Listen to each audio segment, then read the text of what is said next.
Shop safely in our spacious stores for all your essential needs. Get laptops, tablets, mobile phones, cookers, dryers, washing machines, fridges, home office furniture and more. Shop safely in our spacious stores. Or shop our full range of appliances, technology, furniture and bedding online for click and collect or nationwide 7 days a week home delivery. Harvey Norman, open until 6 p.m. daily for home appliances and essential technology.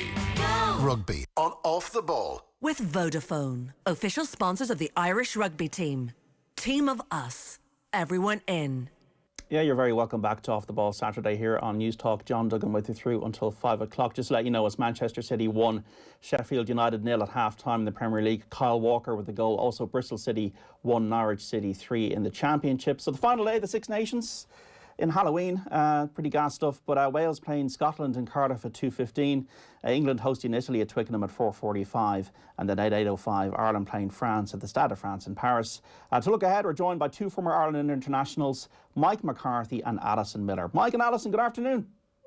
Hi, how are you? Hi guys, how are you doing? Yeah, we're good. We're good. We're looking forward to this today. And as well as listening on News Talk, you can watch this conversation on our social channels for Periscope on Twitter, for YouTube, Facebook, and on the new OTB Sports app. Download that now for iOS and Android by searching OTB Sports in your app store. So here are the permutations, folks.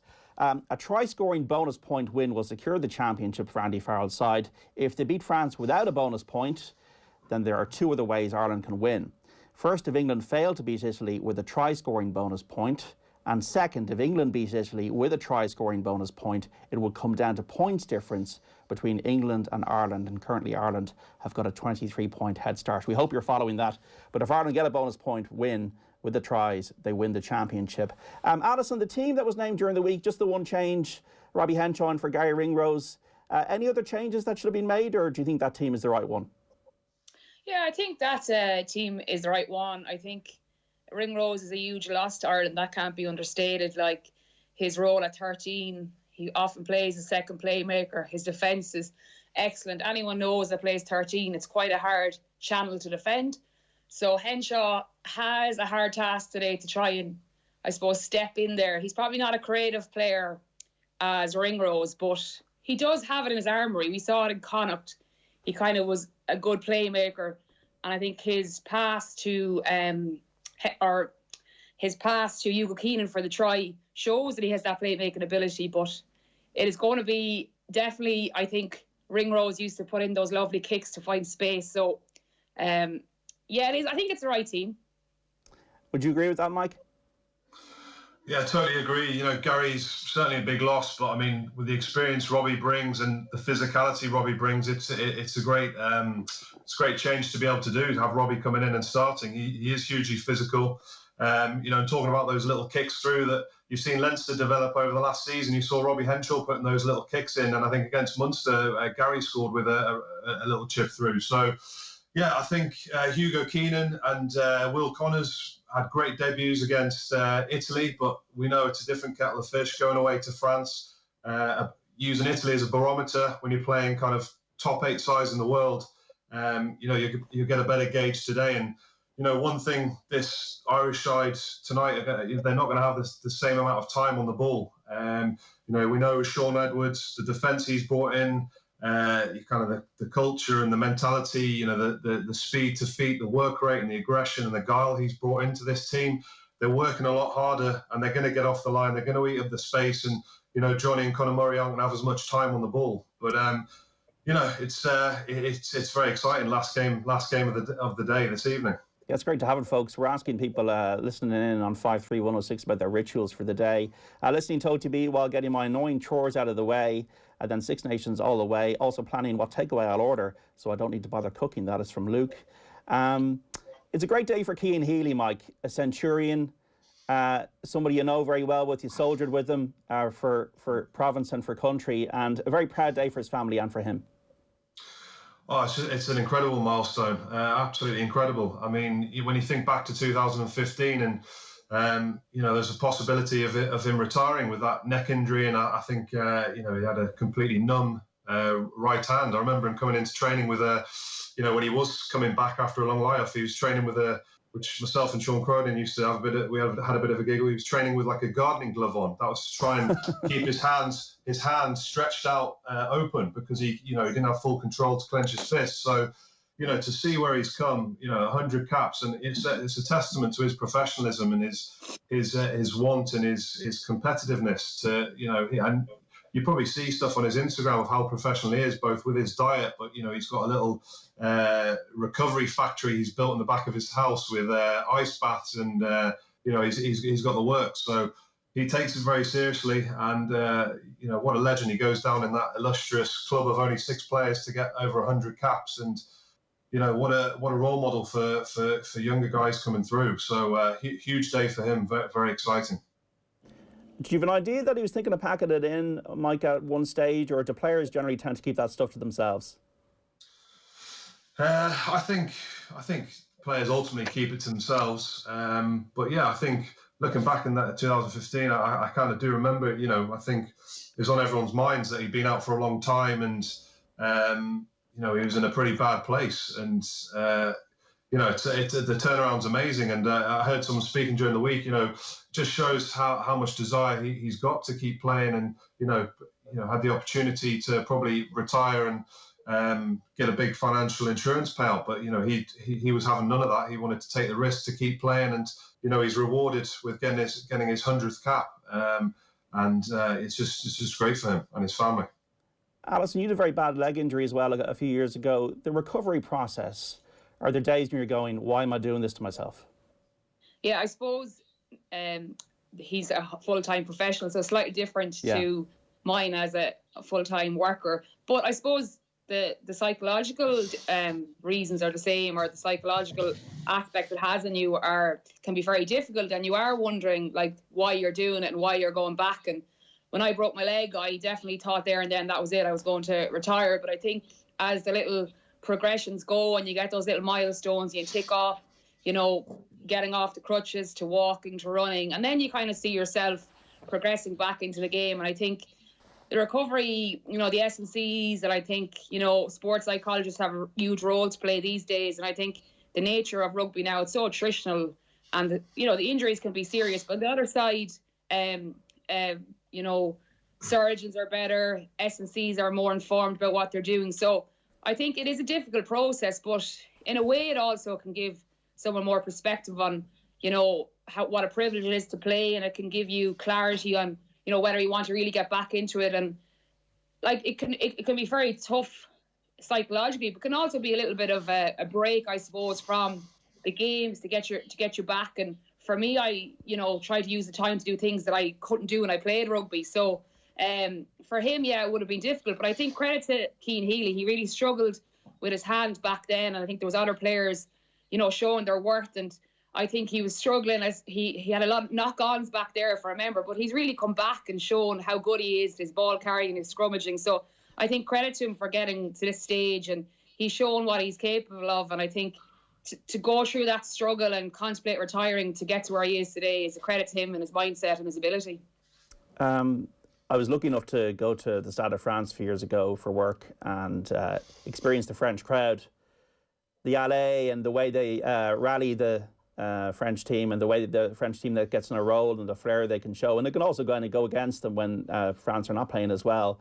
No crowd, obviously, this evening, Mike, in Paris. You played there in 2016. How much of a benefit is that to Ireland, the fact that the French fans aren't there? Well, I don't remember too much of it because I don't know if you remember, but Jack McGrath knocked me out, so friendly fire. It's when the crowd's there, we all know what it's like. It's an absolute cauldron they create, not just at test level when you're playing a club match for your province, you're playing over in France. The atmosphere, it's an amazing atmosphere with the fans, the noise they generate, and clearly with that not being there, it's going to be strange, it's going to be silent. So I think that's a big plus from Ireland's point of view. But on the other hand, Ireland aren't going to have that opportunity to quieten down the crowd, which, when you're playing away from home, you want to start well. And when there's a crowd there, if you can silence that French crowd, that can, emotionally and mentally affect the French team. So you don't know really which way it's going to go.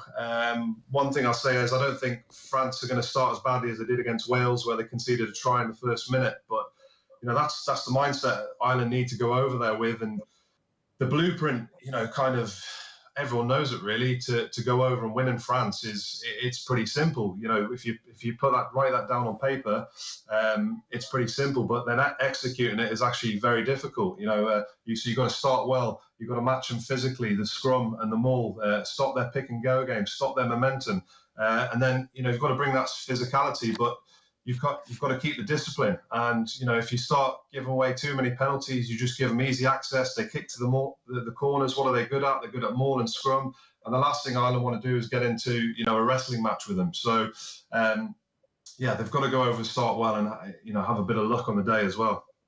I just latest from the championship. Monaghan 3 points, Cavan 1-2. 15 minutes on the watch. Oisin Pearson with the Cavan goal. This is knockout, remember, folks. Man City leading Sheffield United 1-0 in the Premier League. Alison, the mindset around this bonus point, can Irish players even think about this, or is it a case of just trying to build a platform? I suppose there's different perspectives on that, but I think it's about building the platform, and I suppose, trying to play their own game, but, being cognizant of the threats that France have. Like, if we look at the great form Dupont's on at the moment, and how well he played against Wales. Like, he's such a threat. His support lines off other players are just sublime. And I think he snipes around the ruck. He's quite good defensively. And I think Dupont and Vakatawa can be so threatening off big carries or off turnover ball. And I think where France are really, really dangerous is off turnover ball when they transition from defence to attack. So I think with Vakatawa, we see his ability to attract defenders, but to get the ball away on the offload. So I think for us, our spacing and defence, he's the ability to get the ball, offload inside and out. So if we can try and curtail those two players, we can try and do something. But I think it's fairly well matched, I think, down through the positions. I think in terms of front row, now I'm not a huge expert on the front row, but I think France probably have more firepower over the 80 minutes if we look at their bench, who they have to come on. But it's an interesting one. Do you go chase the tries? But I think they'll have to settle into it. And I think it doesn't really matter how you'd score the tries. We can see lovely expansive rugby, and we've seen more width on Ireland's game. But I think we're definitely going to see more of a mix of attack in hand and kicking from Murray and Sexton today, because France aren't going to gift us these opportunities out wide as much as, Italy. They're a different beast, France.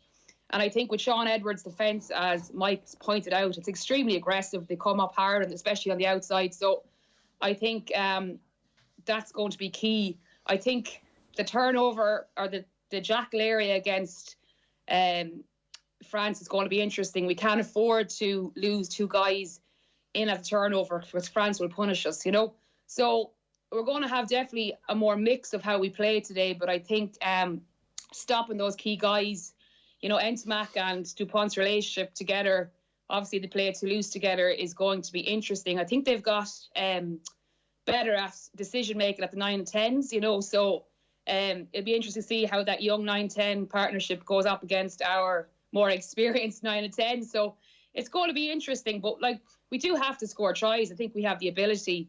I'm really interested to see Stockdale today. I think Stockdale often gets a lot of criticism, but I was impressed with him against Italy. Now, albeit it's Italy, but I think his break for the try that was disallowed was a really important attacking play. And I think for him, he's going to have to be patient whether he decides to, take those opportunities to run back or kick. And I think he'll really settle into this role. Obviously, he's a work in progress, but I think it's a role that suits him. He's very physical. I like to see him up his physicality maybe a little bit and his defence, but he's definitely someone that can bring us into the game. But I think, France's kicking has improved. We would have seen the French's teams trying to attack, jouer play, but I think they've got more intelligent about when they want to kick, and they're more patient about when they're going to attack. So I think it's going to be quite evenly matched, and I think France's scrum was so good against Wales, and we saw Faletau having to pick the ball up going backwards. So, it's going to be important, I think, and with James Ryan calling the line out, that's going to be, an important area. I think Mike probably have more to say about that. Me being a winger, I won't go into too much detail. Mike, you've been challenged. Talk about the line out there.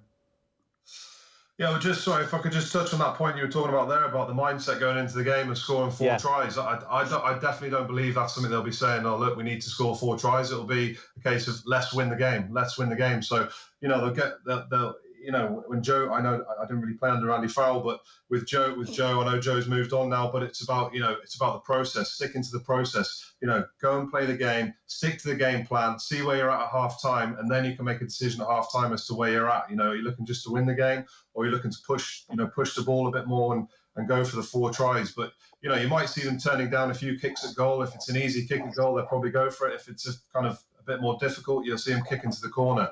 But I definitely don't believe they'll be going, thinking the mindset they have to score the 4 tries. Certainly not. Do you have any questions for Mike McCarthy and Alison Miller? You can text us on 53106. On the line out, Mike, how do you see that going? Yeah, well, France is going to put a lot of pressure on Ireland in the line-out. When you look at the back row, Olivon, who's 6'6", they've got a tall, rangy, big, mobile, dynamic back row. So they've got good jumpers all over the park, great athletes. And then, we'd normally be used to seeing Devon Toner there leading the ship, who's cool, calm, collected, plus 6'11". He's not there anymore.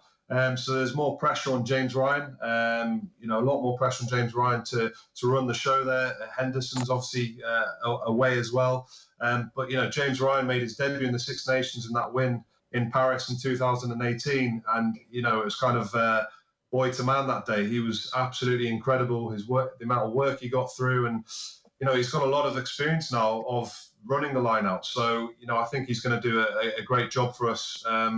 But one thing I think from the French mentality is we always go on how physical they are, but I think France will look to how they beat England. How physical they were on that day, but I think they will also look at the Leinster Saracens game and seeing what Saracens did to Leinster in the pack that day, and kind of use that maybe as a bit of a blueprint of really trying to milk going after Porter and trying to milk penalties at scrum time and chipping away on the scoreboard. I think that's something they will certainly have looked at. So front 5 scrum, the pack, it's a huge challenge going over there to get the set piece on parity with them. But you see France, they've still got some of their all the pluses of Sean Edwards coming in and what he's created in the defence. France still seem to have that Achilles heel of their discipline still really poor. Leroux in the second row, he's actually a back row really, so he gets through a phenomenal amount of work. But he shouldn't really be playing. He elbowed Alan Wynne-Jones last week. They should have had a man sent off against Scotland, and look back to the World Cup where Valmina got sent off for an elbow. So they've still got that Achilles heel of their discipline, and I don't think it's going to be much improved today, their discipline. So they're definitely going to give Ireland access points into the game. Just on the back row as well, do we got the right balance there, Mike? We got Standard, Doris and Connors, but Van der Fleur can't even get into the 23. Well, yeah, for me, the amount of depth we've got with Levy coming back, and for me, Rhys Ruddock's just I just can't believe he's not in the squad. For going over to France, his athleticism, his size, his physicality. I just think he's the ideal player to take over to play a test match in France. But anyway, he's not in the squad. But yeah, I think our back row looks brilliant. But it's really going to be a step up from Italy. And can they match? Will Connors, the work rate he gets through. He's a chop tackle king. Yes, we're going to see great work rate, but can you live with these big, heavy men for 80 minutes? And you do start to get fatigued when you're constantly soaking up, their pick and go game, they're defending their maul, scrummaging against them. It takes its toll, and 50, 60 minutes, then you've got DuPont running rings around the front 5. It can turn into a tough afternoon. But one thing you're going to get from this Irish side is passion, aggression, and work rate right to the end. Yeah, we keep on hearing about DuPont in every conversation and everything you read and everything you see, Alison, and Entomac as well. How do we stifle them? How do we curb their influence on the game? I suppose DuPont, we're going to try and have to suffocate him and keep him out of the game. If we can have him on the ground as much as we can and try and slow down that ball, it's hard to stop him. He's probably the best 9 at the moment. obviously he has such a good relationship with Ntamack. You know, he's quite defensively very good as well. Like, he'll often rip balls, and he runs these unbelievable support lines. And I think what I actually think is to go to France's back line is a bit unusual. I think that they've taken Fiku out of 12 when he was developing such a good relationship with Vakatawa and put him to the wing. So, you know, that'll be interesting to see how Vincent at 12 goes. Obviously, he's played there before, but he's quite young. But, you know, it is a hard one to try and stop a player like himself who's playing so well. I think if they try and suffocate him, scrag him, just try and literally kind of take him out. Well, you know, try and take him out of the game. But it's really like his support lines off other players. And I think if Vakatawa off turnover ball, off the back of big carries from the forwards, can get into it, then you'll see against Wales that Dupont has just so many good support lines for his tries, but also he set up for the first try that France scored. So it's a different one. Like, Ntamack can be a good running threat as well, but I think he's really matured into a 10 and he's playing quite well. So it is a difficult one, like, that I've been thinking about, but I think you just try to suffocate him, and like, if you can get him on the ground and try and not get him you know, slow down their ball, well, then it's going to be harder for him. But it's a difficult question to answer. Monaghan have turned it around in the GA. Monaghan 8 points, Cavan 1-3 after 25 minutes up in Clonus. Our own scrum half, Conor Murray, only 2 box kicks last week. It seems to be, box kicking seems to be a bit of a dirty word, or dirty words at the moment, Mike. But are we going to kick the ball a bit more today? Well, yeah, that's Munster's game plan. You know, kick pressure from you know, box kicking, and you know, he's the best in the business. The amount of hang time he gets on it, and you know, allowing the wingers to chase and get underneath it and win the ball back. And it's, you know, it's a tactic Joe used. So yes, we saw last week that you know, much less box kicking, and you know, it's great to see, and a bit more of an expansive game plan. It seemed like the shackles were off a little bit. So yeah, I think, you know, weighed up with the weather. I mean, I think there will be less box kicking this week, but yeah, it's more of a running game, and you know, they'll take confidence of how they performed against Italy. But you know, just going on what you're talking about there in terms of shutting Dupont down, you know, the best way to do it is, you know, as we said, start the game well. But it's, you know, he's a front five's worst nightmare. So it's all about, you know, front five, when you're defending in those first and second, third defenders either side of the ruck, it's talking them out of the game, you know, identifying who you've got and being really loud, being really vocal, and, you know, getting up, like Alison was saying, getting in his face and suffocating and pressurizing him, and, you know, keeping the discipline.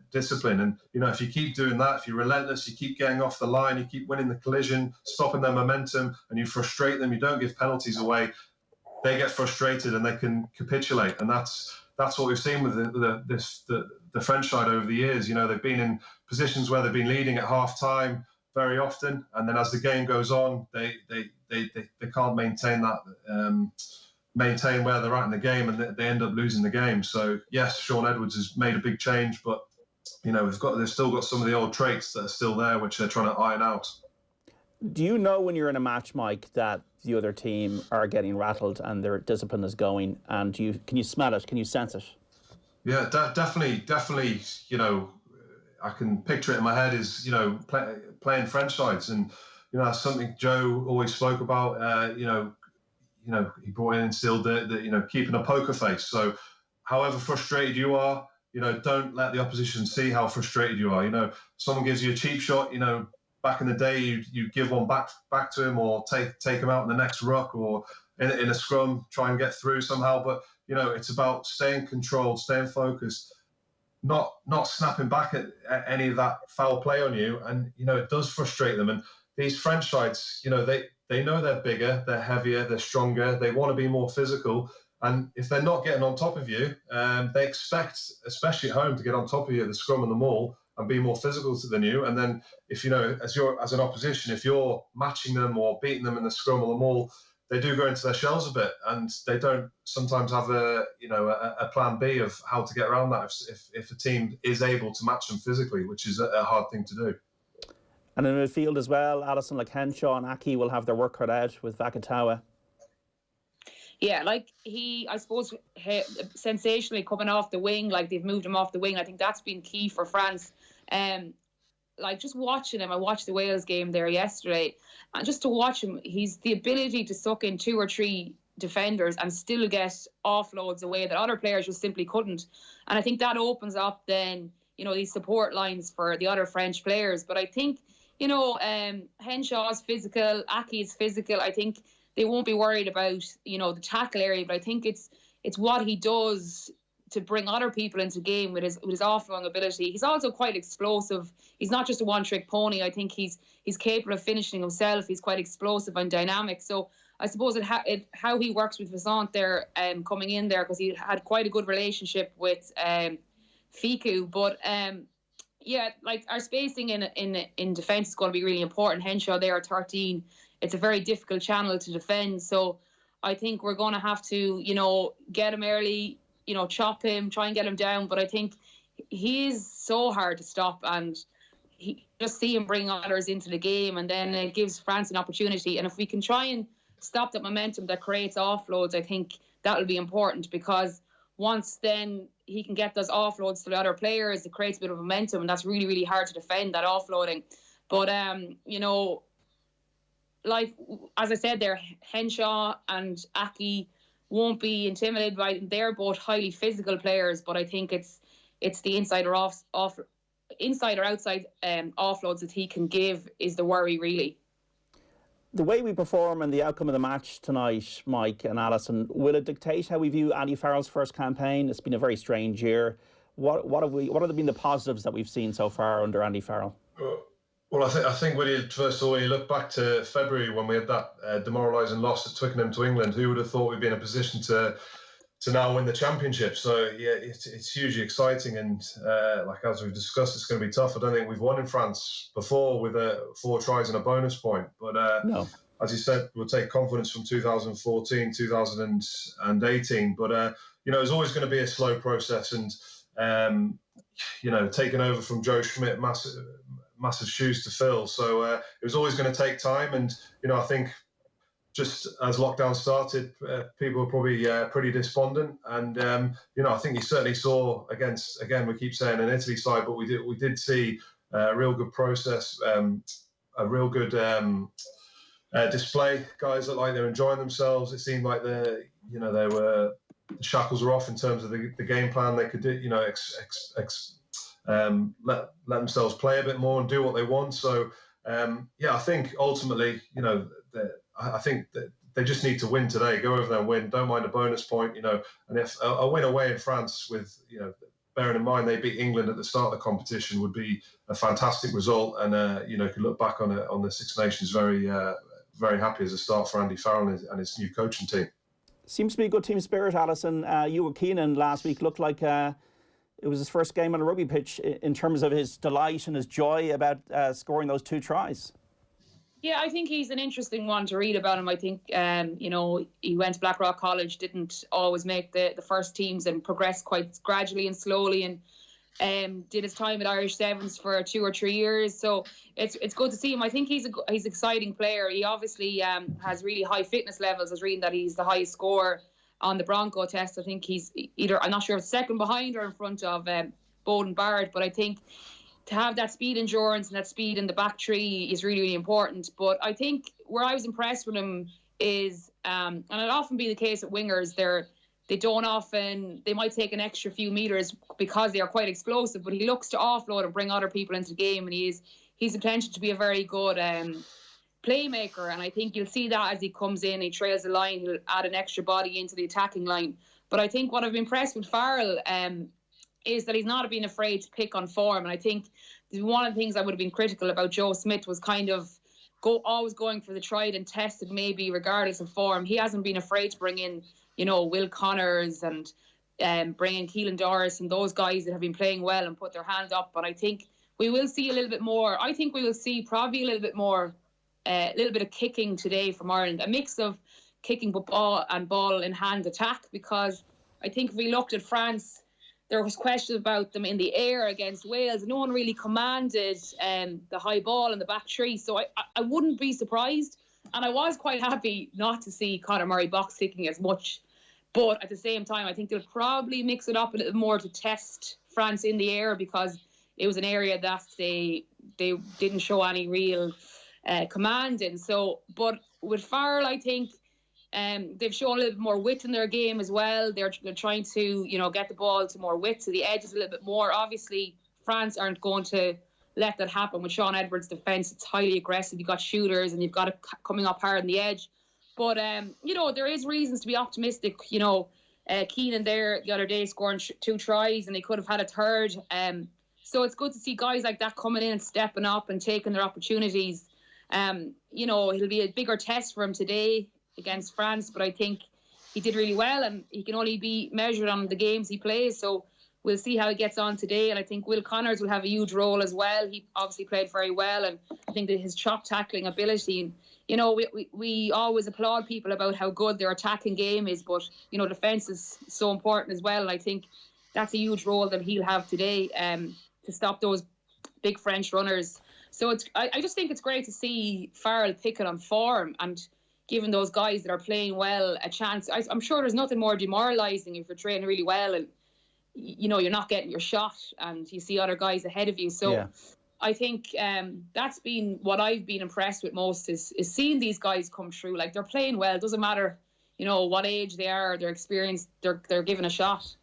This is tailor-made, I think, this evening, Mike, for if Ireland are going to win, for Johnny Sexton's leadership to shine through on that pitch, I think.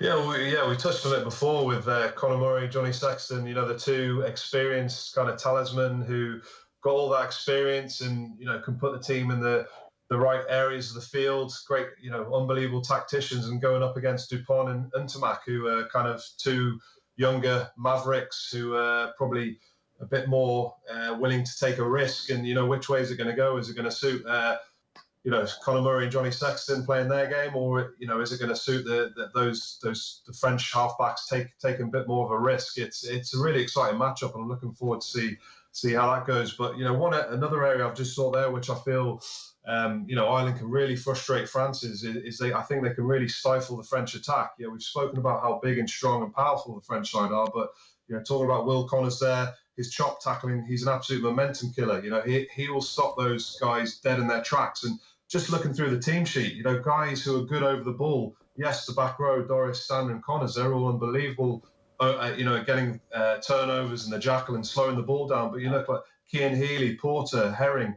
Tyg Byrne is the best in the business at, slowing ball and getting turnovers. And then the backs, Bundy, Robbie, there's 7 or 8 guys who can really go for the poach and go for the turnover. And I can see, them getting in there, stifling the ball, slowing the ball, and really frustrating the French side, who are bigger, more cumbersome, and sometimes a little bit more slower, in their timing, reaching the ball carrier in attack. So I think that's one area that we can really, really frustrate them in.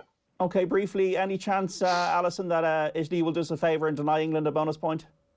Very hard to see, to be honest, with their form, at the moment. So, no, I'll have to just call a spade there. And the women's game, disappointed it was called off, just the way things are at the moment, isn't it?